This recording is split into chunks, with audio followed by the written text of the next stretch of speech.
आज अंगणामध्ये बसून ना चुलीवर पॉपकॉर्न बनवायचा प्लॅन होता। आज मुलांच्या हट्टासाठी म्हणलं चला पॉपकॉर्न बनवू। आता मुलांना सांगितलं होतं की तुम्ही मका सोलून द्यायची, तर ते सगळे हेल्प करायला तयार होते। म्हणलं चला, म्हणून सगळ्यात आधी चूल पेटवून घेतली। आता ही आपली घरची मका आहे जी वाळवून ठेवली होती। आता मुलं छान मदत करायला बसलेत, सगळ्यांनी मिळून मका आधी सोलून घेतली। मागच्या वेळी ना बऱ्याच अशा कमेंट आल्या होत्या की ही मका आपल्या साध्या मक्याचे पॉपकॉर्न बनतात का म्हणून।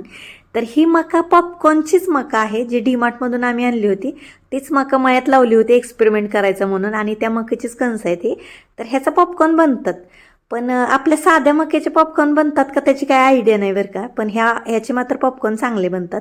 आता आपल्याकडे ही लोखंडाचीच कढई होती आणि त्याच्यामध्ये ना थोडंसं तेल टाकलं, मीठ टाकले आणि हळद टाकली, आणि आपली ही जी मका आहे ना ती स्वच्छ करून घेतली आधी, आणि मग त्याच्यानंतर ही मका ह्या कढईमध्ये टाकून घेतली। आता हे पॉपकॉर्न बनत असताना ना ते कढईच्या बाहेर कधी कधी उडतात, त्याच्यामुळे त्याच्यावर परत झाकली होती।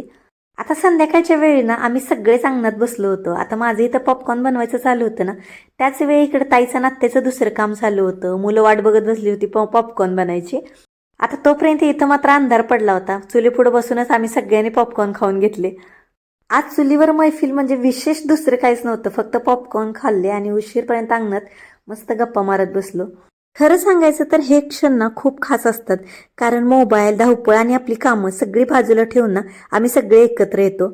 बाकी आजचा व्हिडिओ आवडला असेल तर चॅनलला नक्की सबस्क्राईब करा। बाय।